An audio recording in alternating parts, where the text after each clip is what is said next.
Kemuliaan bagi Allah, kita jumpa kembali para pemirsa. Kalau dalam acara kami yang senantiasa menemani saudara, yaitu Suara Kasih atau Voice of Love. Saudara, biarlah engkau didapati Tuhan tetap beriman dan semangatmu tetap menyala-nyala di hadapan Tuhan.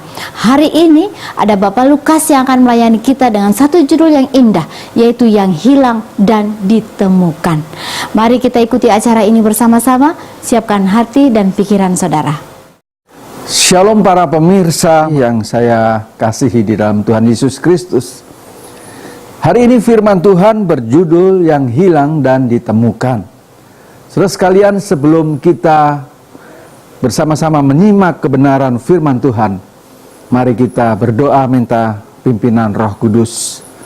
Terpujilah namamu Bapa di surga. Bapa yang kami sembah di dalam nama Tuhan Yesus Kristus. Hari ini kami mengucap syukur, kami mendapatkan kesempatan yang baik. Kami boleh menonton dan mengikuti acara Suara Kasih. Biarlah setiap firman yang akan kami dengarkan, yang akan kami bahas, Tuhan menjadi kekuatan bagi hidup kami, untuk kami melangkah. Firman-Mu menuntun kehidupan kami. Kami berdoa Tuhan, Engkau urapi kami dengan kuasa Roh Kudus-Mu, baik hamba yang memberitakan maupun para pemirsa yang akan mendengarkannya. Kau terangi dengan kebenaran firman-Mu. Di dalam nama Tuhan Yesus Kristus, kami naikkan pujian syukur. Amin. Saudara, pernahkah saudara kehilangan sesuatu? Saya sendiri pernah kehilangan, baik itu kehilangan kunci, kehilangan dompet, kehilangan pulpen, dan kehilangan yang lainnya. Sering terjadi dalam kehidupan saya. Saudara, ketika kita kehilangan sesuatu yang berharga, misalkan itu cincin emas, maka kita akan berusaha dengan sungguh-sungguh, dengan gigih, kita akan mencarinya untuk mendapatkan. Hal ini akan membuat kita frustrasi ketika kita mencarinya dan tidak mendapatkannya. Nah, apakah saudara pernah berpikir apa yang Allah lakukan terhadap sesuatu yang hilang? Apakah Ia mempedulikannya? Hari ini kita akan mendengar firman Allah tentang bagaimana hati Bapa sehubungan dengan anak yang hilang, yang terdapat di dalam Lukas pasal yang ke-15 ayat 11 sampai 32. Demikian bunyi firman Tuhan. Perumpamaan tentang anak yang hilang. Yesus berkata lagi, ada seorang yang mempunyai 2 anak laki-laki. Kata yang bungsu kepada ayahnya, "Bapa, berikanlah kepadaku bagian harta milik kita yang menjadi hakku." Lalu ayahnya membagi-bagikan harta kekayaan itu di antara mereka. Beberapa hari kemudian, anak bungsu itu menjual seluruh bagiannya, lalu pergi ke negeri yang jauh. Di sana ia memboroskan harta miliknya dengan hidup berfoya-foya. Setelah dihabiskannya semuanya, timbullah bencana kelaparan di dalam negeri itu, dan ia pun mulai melarat. Lalu ia pergi dan bekerja pada seorang majikan di negeri itu. Orang itu menyuruhnya ke ladang untuk menjaga babinya. Lalu ia ingin mengisi perutnya dengan ampas yang menjadi makanan babi itu, tetapi tidak seorang pun yang memberikannya kepadanya. Lalu ia menyadari keadaannya, katanya, "Betapa banyaknya orang upahan Bapakku yang berlimpah-limpah makanannya, tetapi aku di sini mati kelaparan. Aku akan bangkit dan pergi kepada Bapakku dan berkata kepadanya, Bapa, aku telah berdosa terhadap surga dan terhadap Bapa. Aku tidak layak lagi disebutkan anak Bapa. Jadikanlah aku sebagai salah seorang upahan Bapa." Maka bangkitlah ia dan pergi kepada bapaknya. Ketika ia masih jauh, ayahnya telah melihatnya. Lalu tergeraklah hatinya oleh belas kasihan. Ayahnya itu berlari mendapatkan dia, lalu merangkul dan mencium dia. Kata anak itu kepadanya, "Bapa, aku telah berdosa terhadap surga dan terhadap Bapa. Aku tidak layak lagi disebutkan anak Bapa."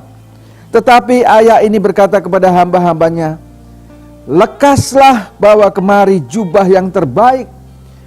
Pakaikanlah itu kepadanya dan kenakanlah cincin pada jarinya dan sepatu pada kakinya.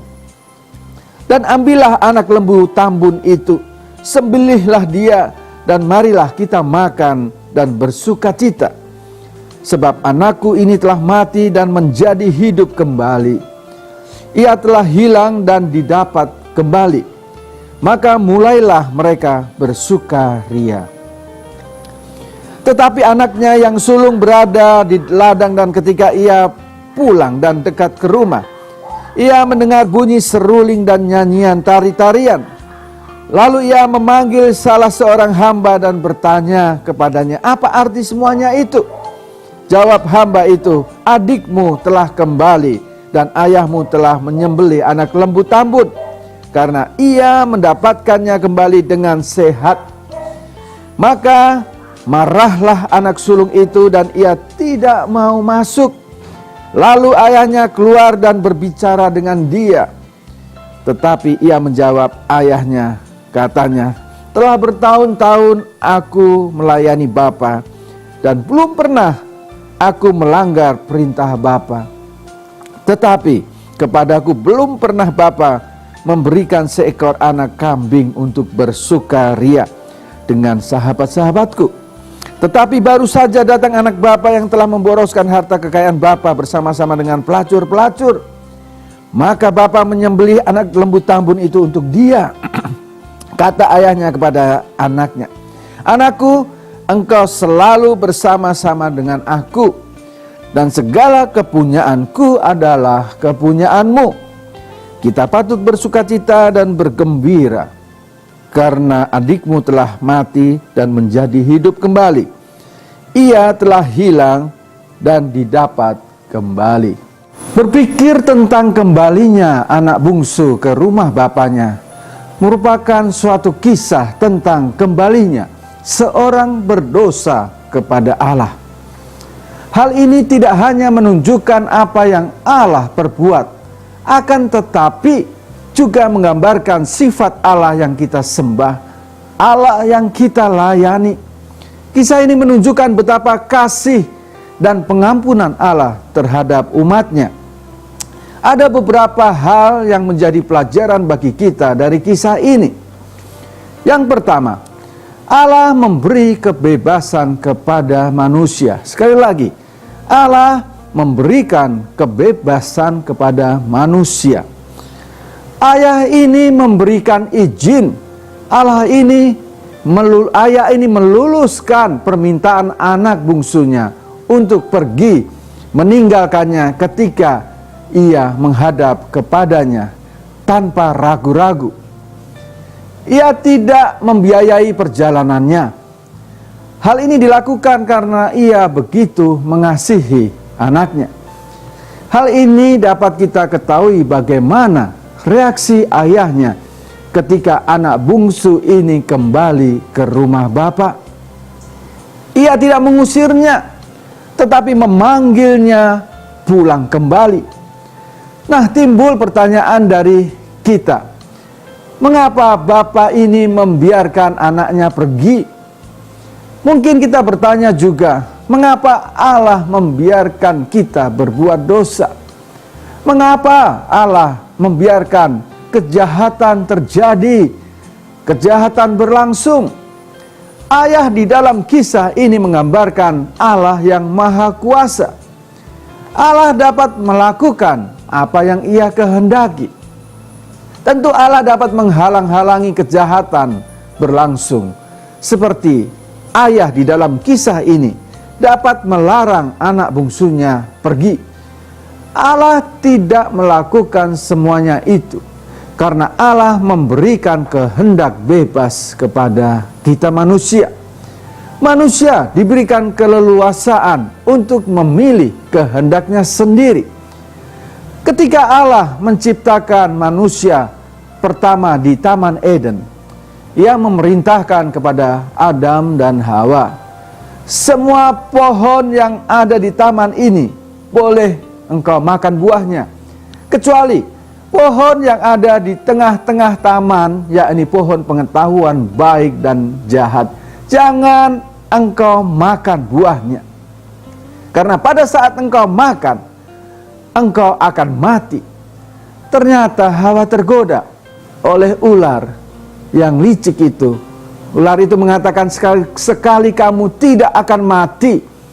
Tetapi Allah menghendaki bahwa pada saat kamu makannya, matamu akan terbuka dan kamu akan menjadi seperti Allah, tahu tentang yang baik dan yang jahat. Perempuan itu melihat bahwa buah pohon itu baik untuk dimakan dan sedap kelihatannya.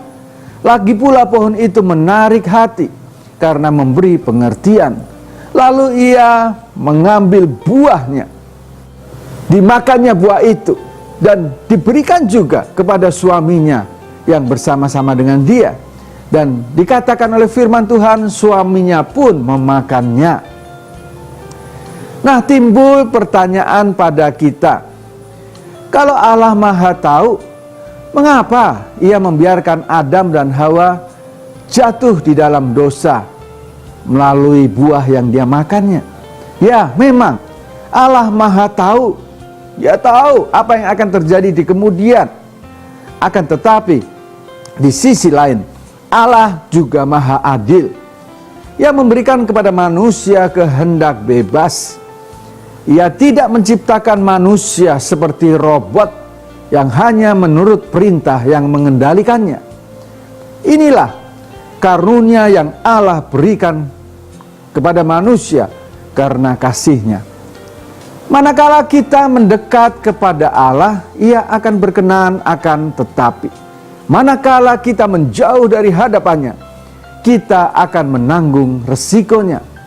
Seperti anak yang bungsu ini, ia harus mempertahankan sisa hidupnya dengan memakan ampas makanan babi. Pengalaman-pengalaman pahit yang kita alami merupakan keputusan kita sendiri yang kita ambil tanpa memperdulikan Allah. Demikian pula manusia yang berdosa akan mengalami kebinasaan apabila ia tidak mau kembali kepada Allah, meninggalkan semua kebiasaan buruknya dan bertobat kepada Allah. Pelajaran yang kedua yang boleh kita pelajari dari kisah ini adalah Allah mengundang engkau kembali. Yang kedua, Allah mengundang engkau kembali. Dari kisah ini, anak bungsu ini mulai sadar dan menyesal akan perbuatannya. Di dalam ayat 18 dikatakan, aku akan bangkit dan pergi kepada bapakku dan berkata kepadanya, Bapa, aku telah berdosa terhadap surga dan terhadap Bapa. Saudara sekalian, jadikanlah firman ini teladan bagi kita. Ya, disebutkan di situ anak ini memutuskan untuk kembali ke rumah bapaknya. Ia tahu bahwa di rumah bapaknya makanan yang disantap oleh hamba-hambanya lebih baik daripada yang disantap oleh dia saat itu. Langkah pertama yang harus kita lakukan adalah kembali kepada Allah dan kita menyesal akan keadaan kita, akan dosa